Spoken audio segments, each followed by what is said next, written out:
Hi, everybody. This is Chris Pistorius here again with the Dental Marketing Podcast. Today, we've got a super special guest. I'm a little starstruck because I've been listening to and reading his stuff for years. I'm so glad to have him on the show today. This is Dr. Howard Farran.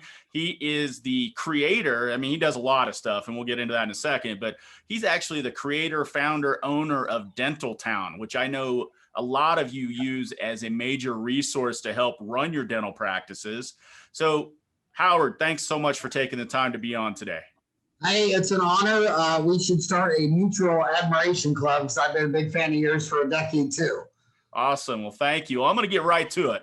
As you know, you've got tons of experience. You've forgotten more things about dentistry than I'll ever know. So what I'm after here and to pick your brain is, how to help my clients, how to help potential clients, how to help dentistry in general, which I know that you're a big part of as well. But why don't you tell me a little bit about how you created Dental Town first and how that idea started and just a little background there.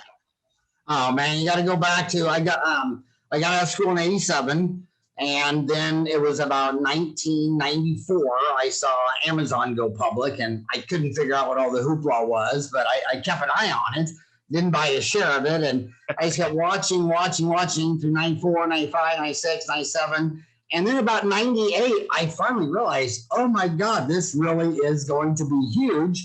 And then I never had an original idea. My next door neighbor was a dentist. So I went to work with Kenny Anderson and my dad owned a Sonic drive-in making cheeseburgers, and Kenny was a dentist. And I thought the X-ray machine was a hell of a lot cooler than a grill. And I was on the ESPN website, and they started this message board thing, and we were talking about football, and I'm like, gosh darn, I wish I could be doing this with dentists and talking about root canals and fillings and marketing. And so I hired Ken Scott, and then we started Dental Town, and we were the first. We beat Facebook by 5 years, and that first mover advantage. The greatest university is Harvard, only because it's first. Coke was launched 11 years before Pepsi. They're still number one, and that first mover advantage is kind of like a Hall of Fame website. Then we also have Orthotown too. The orthodontists were the only specialists who wanted their own site. All the other specialists and all the orthodontists are on Dental Town, but they just want a private community of just orthodontists. But it's really been cool to watch social media. We had our first generation, the first 20 years, and the first is always the worst, and everybody's learning how that's going on and everything. But it did change the world. I mean, Facebook which owns Instagram, and then Alphabet, which owns Google and YouTube. They sucked out about 80% of all the advertising dollars in America, and that killed billboards. It killed radio. It's killing TV, and that's why these dentists got to get sophisticated, because they're competing now against DSOs. And DSOs have enough scale where they can sit there and say, well, let's just get the one billboard on the corner of the two highways and radio. I mean, for $100, you can get an hour commercial. Clear Choice. That implant company has been sold 5 times, and now Bob Fontana of Aspen owns it, because my gosh, they can do 30-minute infomercials on implants in a day. So now you got this individual dentist, and the first guys I noticed that were really, really smart about advertising was the orthodontists, for a couple of exact reasons. Number one, they knew each of their new patients was worth basically $6,500. And they knew where their overhead was. So, I mean, if they went on Shark Tank, and if you go on Shark Tank, obviously the smartest man on Shark Tank is the bald guy. It's always the bald guy. Have you noticed that? And I have. and if you pitch your business, your dental office to Mr. Wonderful, first thing he says is, well, what's your cost of new customer acquisition? No dentist knows, but orthodontist, that's an easy figure. Because what is the average customer value? Dentists are like, God, I don't know. Orthodontist like, It is actually $6,500. So in my journey, when I got out of school in '87, you got to remember the Yellow Pages just became legal after a Supreme Court decision where 2 lawyers in Phoenix said, well, that's violates my free speech not to advertise. So it happened in Arizona first, but even by the time I got out, it was a very underused taboo thing. And the first guys to jump out on it were the orthodontists. And it was an orthodontist who was the first guy I ever met that 3% of collections went straight to advertising. Now I could name you 100 orthodontists where that is 8 to 10% because they say, well, I get $6,500 for Invisalign, and here's my marketing costs, and here's my overhead. It's like shooting fish in a barrel. But orthodontists, they get their money back in 2 years. General dentists, that takes about 5 years. And since they have a whole distribution of just a cleaning, just a filling, all the way to a big old case, they've always not understood their marketing. But what's going to really bring it to their attention is when they're no longer competing against a single dentist across the street, but now they got some DSO that's got 1,000 locations, and they're extremely sophisticated. So dentists, if they want to play in the big leagues with the professional players, they're probably going to have to outsource their marketing to someone like you. Yeah. Well, that's, I think you hit the nail on the head, several nails on the head, actually, in that, we talk with clients a lot about that, about, they're struggling with competition. And it's not just local competition. It's a lot of pressure from DSOs. And a lot of our strategies are around how to compete with that, and how there are ways to compete with that without breaking the bank also. So you just have to get a little creative, kind of grassroots about it. And you can still compete and relieve some of that competition for sure. Let me ask you this. What do you see as right now, other than the competitive struggles with DSOs, but what else is really kind of threatening local dentistry right now, would you say? Well, I think, all dentists would say it's a very competitive environment. I would say that the reason the 20 richest countries all want socialized medicine is by the government is because the same government is the one that blocks out all their competition. I mean, if you're a dentist in India, you can't move to Phoenix, Arizona and start doing dentistry. I'm on the Mexican border, and every time a Mexican dentist comes up here and goes to Guadalupe, which is 100% Mexican and native Indians, and starts practicing dentistry on the poor, the government arrests them, puts them in jail, or deports them, or whatever. So it's hard to say that healthcare is competitive because when I was a little kid, they couldn't import cars from Germany and Japan. Right. And when they released, and General Motors had half market share. They were very expensive, and the cars never worked. When I was a little kid, if I walked down the sidewalk on a Saturday, every third or fourth garage was a dad, his son, and 2 uncles trying to fix this piece of crap Chevy and get it running. So it's crazy to say that healthcare is competitive because they block all foreign competition from entering with their immigration policy. But within the realm of the United States, competing against DSOs, competing against insurance, I'd say what threatens them the most right now is the onslaught of inflation. And I turned 59 this month. I hear no one talking about it unless they're my age. I graduated from high school in '80, and in '81, interest rates were 20.5%. Unemployment and inflation was double digit. And so inflation is just completely back. I mean, when this pandemic hit, the stock market dropped about $850 million, not even 850 million, not even a trillion, 850 billion, not quite a trillion. And the Trump-Biden response was 5 trillion.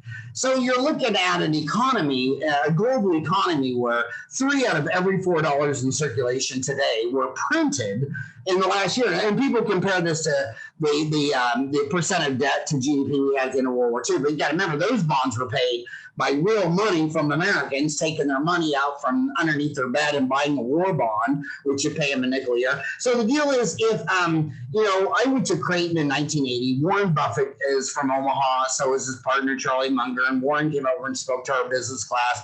And I remember Business 101. Someone jokingly said Creighton was known for their medical school, dental school, and law school. Someone jokingly asked him, like, which one would you go to?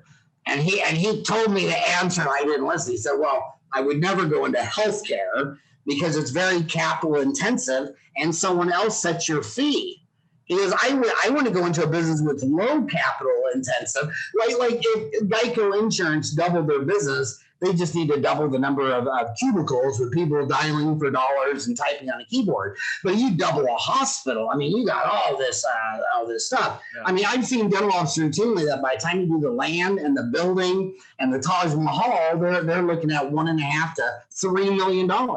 So I would say if you're locked into insurance company and they say you get $1 per filling and your costs are going up 5, 10, 15, 20%, is the insurance company going to rapidly adjust their fees to keep you up with inflation, or are you just going to start making less and less money? So I think the inflation on a fixed third-party fee is terrible, and that's why Invisalign, if you look at dentistry, for decades, dentistry selling stuff to dentists, about 40% of the market is US and Canada, 40% Europe, and 20% is the rest of the world. And when you look at their numbers, it's a 200-year-old profession that started with G.V. Black in Paris, France. So it just really just grows with and contracts with inflation. The only thing that's growing double digit is orthodontics, clear aligners, and implants. And the reason they're so lucrative is because the third party is not setting your fee. They tried to set fees, like remember when the insurance companies said that you couldn't charge them more than X dollars for bleaching, and it went all the way to Supreme Court in Tennessee, I think it was, like, you don't even cover bleaching. How could you set our fee? So the dentists haven't been fighting for equality in the eyes of the consumer. I expect that will go to a different legal dimension, but that's up to the ADA and government and things like that. But I would say that going in, when a dentist gets out of school and says, well, I don't know what I want to do, well, you got to pick one. You're either going to love blood and guts and get into implants, or you're going to get into the soft and pretty Invisalign. And I can usually tell by looking at their x-ray, because if you're like me, when you do a root canal, if you want to get all the way to the bottom and a puff of sealer out the apex, you're an apical barbarian and you just love blood. And all your assistants, when they see like a big pus thing pop, all those assistants go, ooh, like, yeah.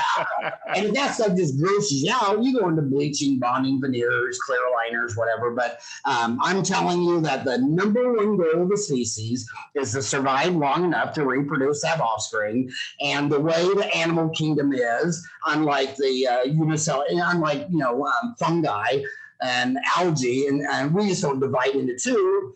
We split our DNA into two pairs, and we got to go mix gametes with someone. And going out there, I think this pandemic has been a huge boom for dentistry. It's already proven, because if you're a man like me, think about it. I brush my teeth and floss in the shower. I don't stand around looking in mirrors all day. I do too. I do the same thing. I thought I was the only one that did that. And I grew up with 5 sisters, man. They'd spend an hour in the bathroom before they go to grammar school. So now there's all these men on Zoom, and they're all looking at their face, and they're looking at their teeth, and they're looking like, oh my God. And male makeup, which isn't really even a thing, it's already up like 400% since the pandemic started. And when I went into Walgreens, I went to the makeup counter booth area and talked to that lady. I said, when I read that, I said, "This true?" She goes, "Howard." She goes, "Just, people you would never expect. I want to cover up this thing or this, that." And they're asking me. So now that the pandemic's got everyone looking in the mirror that used to never look in the mirror, like a bunch of old, ugly men, they're ripe for Invisalign. I think the ultimate close would be say, how do you like your Zoom conference look? Are you liking what you see in the mirror? And I used to call old dentists. I remember when I got out of school, the big cosmetic guru was Jim Pride. And he was sitting there in the lecture. And another one was Walter Haley. I made this remark twice and got the same response from them. He's up there pontificating at the Arizona Dental Association that how could you not sell cosmetic dentistry? I mean, they all want to do it. They all want to do it. I raised my hand. And I said, well, why don't you do it? You've got some of the darkest, brownest, gnarliest, ugliest teeth I've ever seen. And you're a dentist speaking to dentists. He lost it. I mean, he almost couldn't continue. And everybody I was with was just laughing their ass off. See, and then Walter Haley, when I talked that to Walter Haley, I was with actually great cosmetic. I was with David Hornbrick and Bill Dickerson, the two cosmetic legends who'd started LVI, and they told him, it's true, Walter, and we'll do it for free. You get like this $50,000 veneer case, look like a moose are free. And he's like, I don't care. I mean, he's some good old boy from Texas, couldn't give a crap. And his business was lecturing to sell cosmetic dentistry to dentists. And he wouldn't even do it. So I think this Zoom is going to make people see the truth that, wow, I remember I was able to keep in shape the best when I used to do Bikram yoga, because you'd go into a room in a bathing suit and they have mirrors all over the wall. And that's the only time you ever get to stare at yourself in a bathing suit. And I'd look at that mirror and think, God dang, you're fat. You need to stop eating crap. And that whole 90-minute yoga deal was this really, reminder that, dude, you don't know what you look like naked. And so I think this is going to be it is already a big boom for cosmetic dentistry.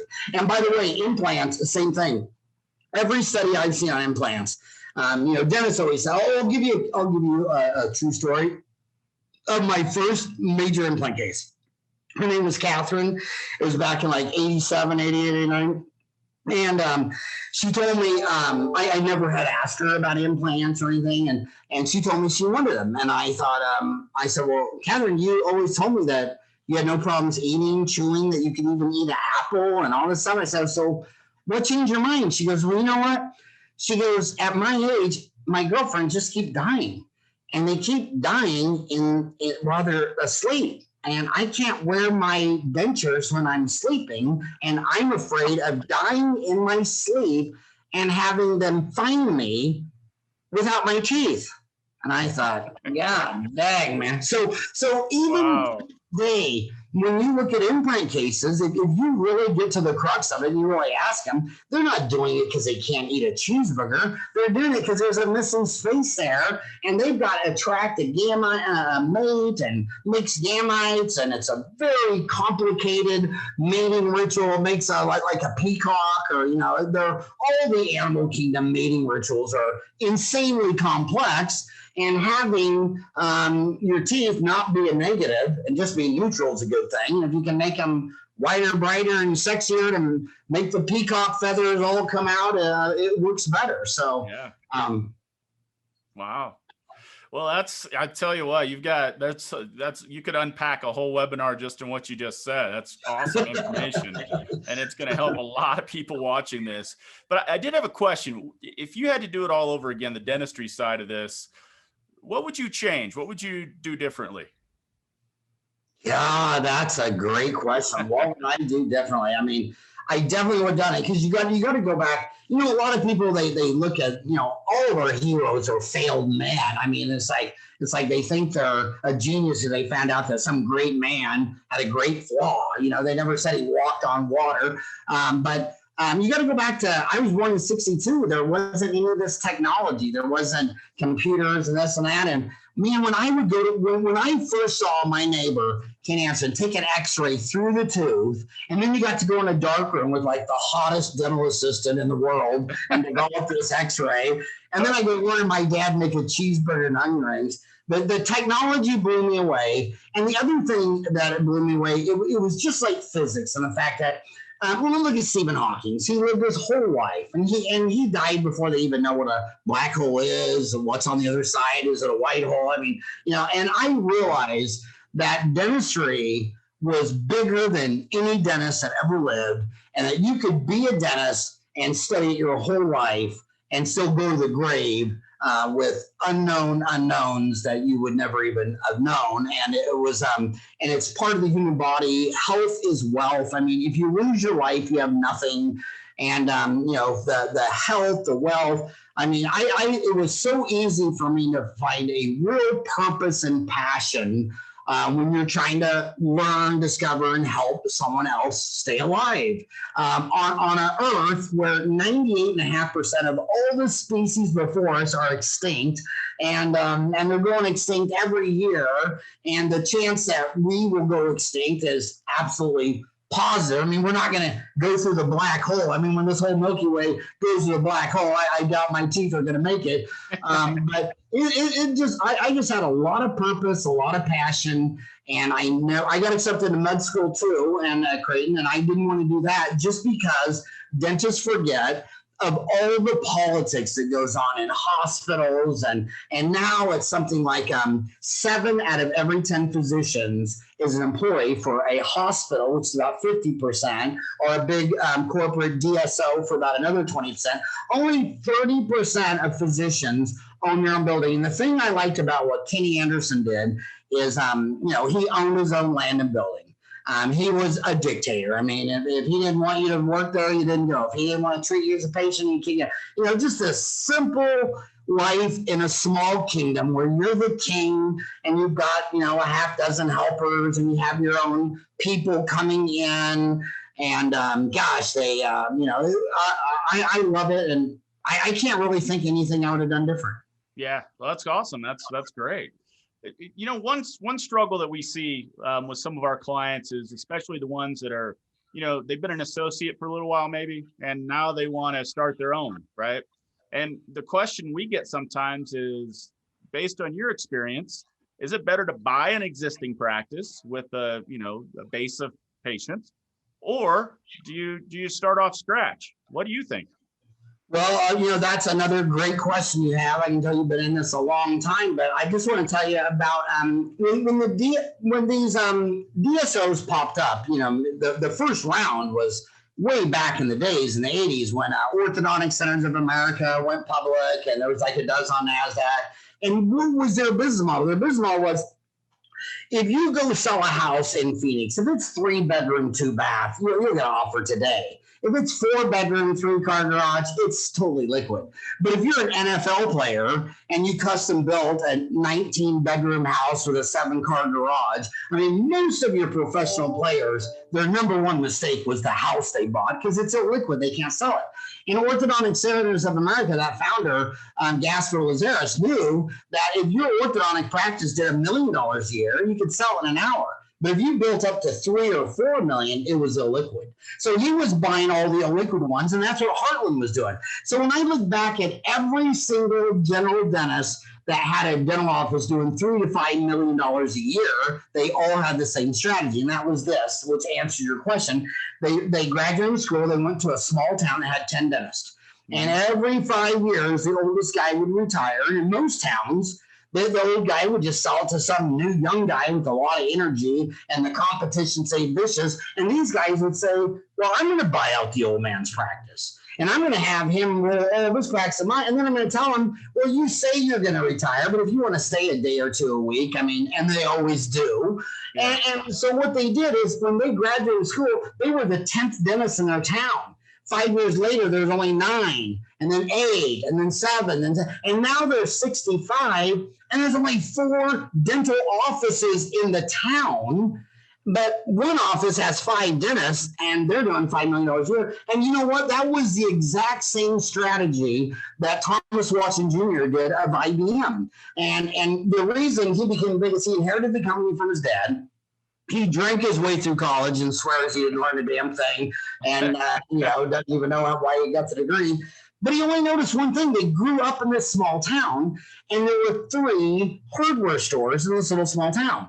And he'd go to one, the line would be long, and he'd go to another one, the line would be long. So he'd go to this other one, and they had 2 employees, and he got there faster. And one day he realized there's 3 locations, but there's just 4 salesmen.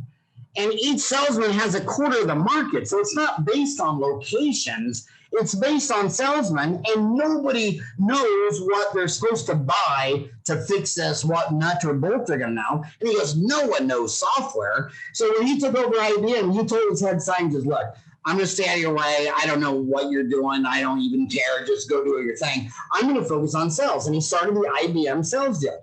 And every 6 weeks, he got, 20 new salesmen, and they got him a 3-piece suit and a briefcase and went through the whole sales pitch. And he always said, if 70% of all the computer salesmen in the world work for IBM, we will have 70% of the market. And it came true. And they asked him, they said, well, why didn't you go for 80, 90, or 100? He goes, well, then I knew the government would have to step in and they would break me up. So I just thought that was about the most I can get away with. And it's just absolutely true. So, we already know this about a practice. I mean, why would you go in and start a new supply when you can buy out an existing supply?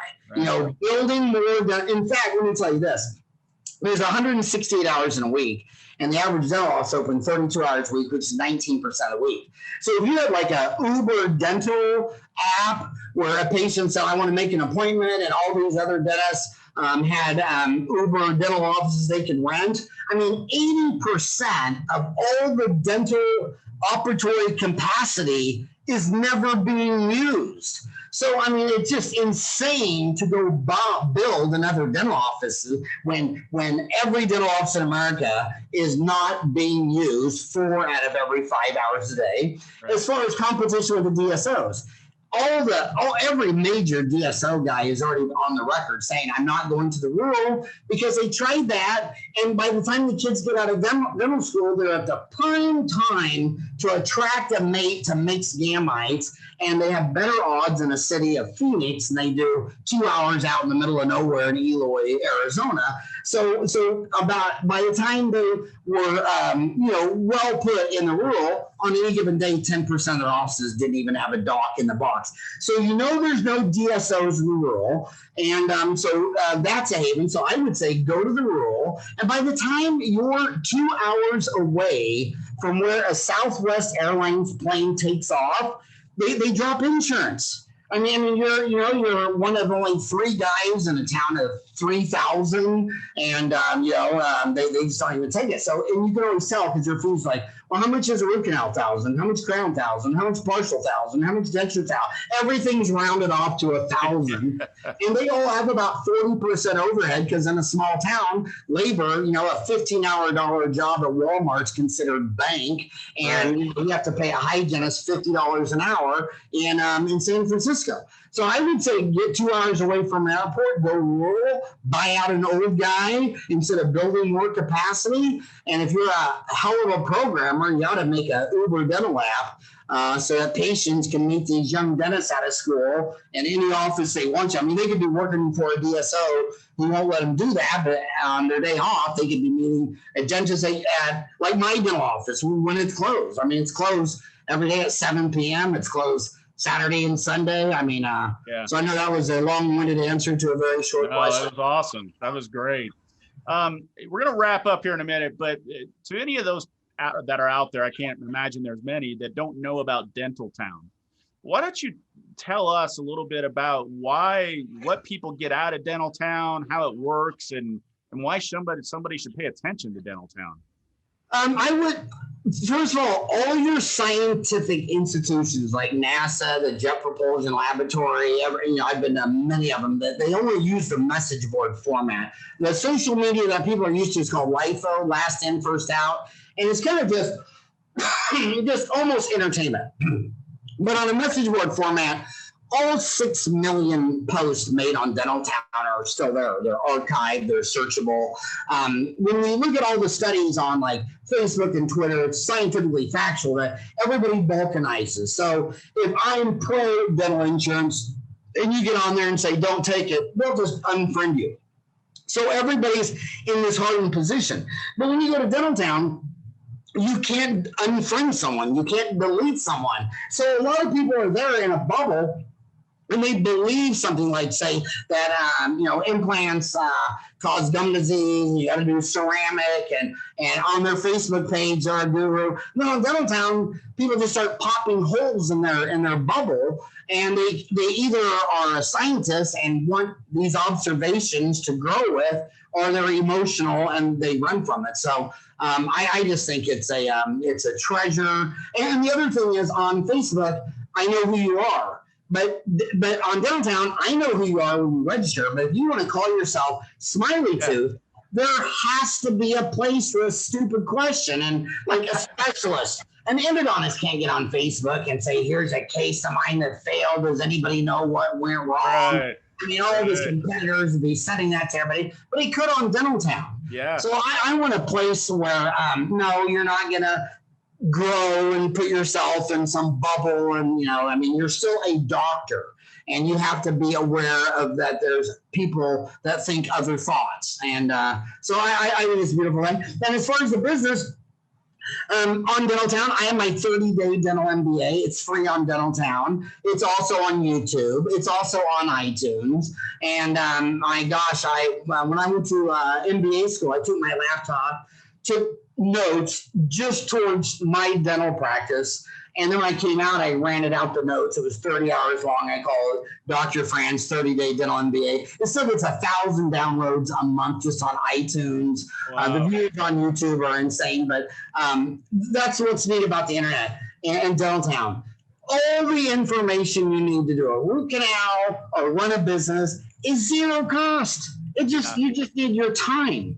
And, when I was a little kid, all that information was hidden in expensive universities and only rich kids went to, and you couldn't do that in a poor town or a poor country. And now it's all there on the internet at zero cost. So if you really want to work like no dentist has for a decade, you can still live like no dentist has for 3 decades. So if you just want to get out there and work your butt off and hustle and do what is everybody knows what to do, it's all spelled out of my 30-day dental MBA. It's all on Dental Town. The opportunity is sitting right there, but it's not going to be delivered to you. It's not going to be easy. You're going to have to do it the old-fashioned way, which is get out of dental school and work your ass off for a decade. But here's my last piece of advice regarding you and me. Number one, this isn't a paid endorsement. He didn't give me any money. But if he ever does come out and visit his grandma in Phoenix, you got to buy me 1 beer. That's all. That's all this guy is asking. But the deal is, dude, stay humble. Stay in your wheelhouse. You think you're an expert in everything, and you're not. And my gosh, you don't know. You think you know everything about marketing, but you probably don't. And I'm telling you that the DSOs, I've met their marketing agents, and it's a department. It's 5, 6, 7, 8 people, and they are not kidding around. So then for you to sit there as a dentist say, oh yeah, anybody can be an excellent marketer and understand Google and Facebook and all. No. You need someone that specializes all they do. You know an orthodontist can do Invisalign better than you. And you know that there's a marketing guy that can do marketing better than you. So stay humble, stay in your wheelhouse. I'm still always meeting dentists that run into a disaster with little things like their lease. There was a dentist in Phoenix, and on his lease, it was a triple net lease, and 3 doors down, it flooded the whole roof. Anyway, long story short, he was the only tenant in a 10,000 square foot building who had the money to pay for it. The yoga studio, everybody else just walked out on the lease and said, call it a bankruptcy. So, you need a lawyer before you sign a real estate lease. Yeah. You might need a guy who spent a decade in dental marketing before you start your ad campaign. Yeah. Well, I think that's great advice. Yeah, Hey, Howard. stay humble in your wheelhouse. Yeah. Hey, I really appreciate this. And if you don't mind, I know you're a busy guy, but maybe in a few months we can hook back up and tackle a couple more subjects. If that's anytime you want, man, it'd be a blast. I can talk about dentistry till the cows come home. I just love it. That's great, man. Well, Howard, thanks again. And thanks to everybody out there watching today. I know you got some great information out of this. And be sure to join us next week for another great episode of the Dental Marketing Podcast. Thanks again. All right. Have a great day, Chris. Thanks for having me on. See you, man.